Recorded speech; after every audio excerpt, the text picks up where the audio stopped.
What are you ignoring? Maybe you're avoiding, neglecting, procrastinating. There are all sorts of ways to say it, but all it comes down to is inactivity. We choose to not do or deal with something or someone. We put our head in the sand. We stop moving forward. Out of sight, out of mind, right? No, you can't breathe if you put your head in the sand. That's why it's actually a myth that the ostrich does it. The ostrich is a big, powerful bird. It doesn't ignore anything. It might run from it at 30 miles per hour, but it's not known to hide or avoid facing what it needs to face.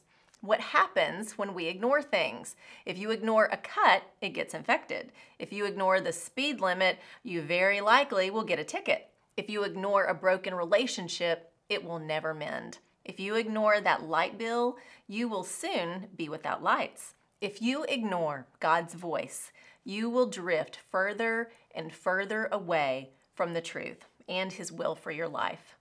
There are actions that result from our inaction. I need to hear that again. There are actions that result from my inaction. Here we are about to wrap up January, and are we already ignoring and avoiding the goals we set on New Year's Day? Our intentions are good. Our desires are for good results. We can see where we want to be, but the follow-through is lacking. We ignore what we set out to do. As a result, what we set out to do doesn't happen. No one else is to blame for what I choose to ignore. My inaction is a choice.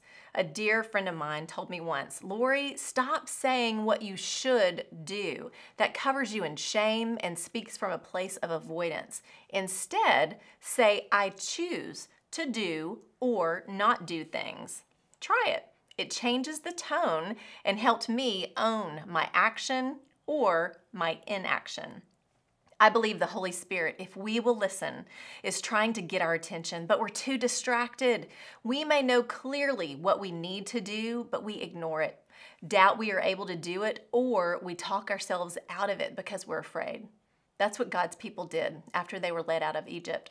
God had a plan and made it very clear for them, but they were afraid and chose to ignore God's voice and not move into all He had for them. As a result of their disobedience and lack of action, a generation missed out on God's promises. 40 years later, it was time to move. Deuteronomy 1:6-8.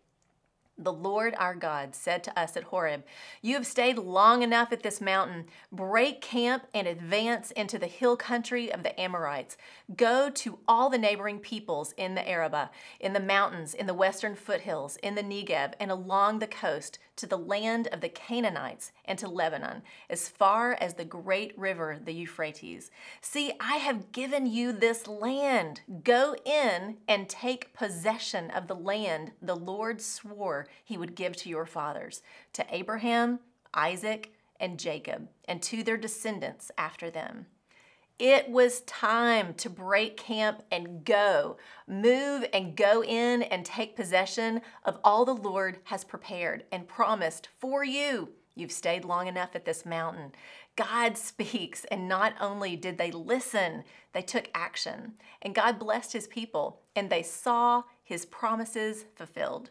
God made it clear then, and He makes it clear today if we will simply listen.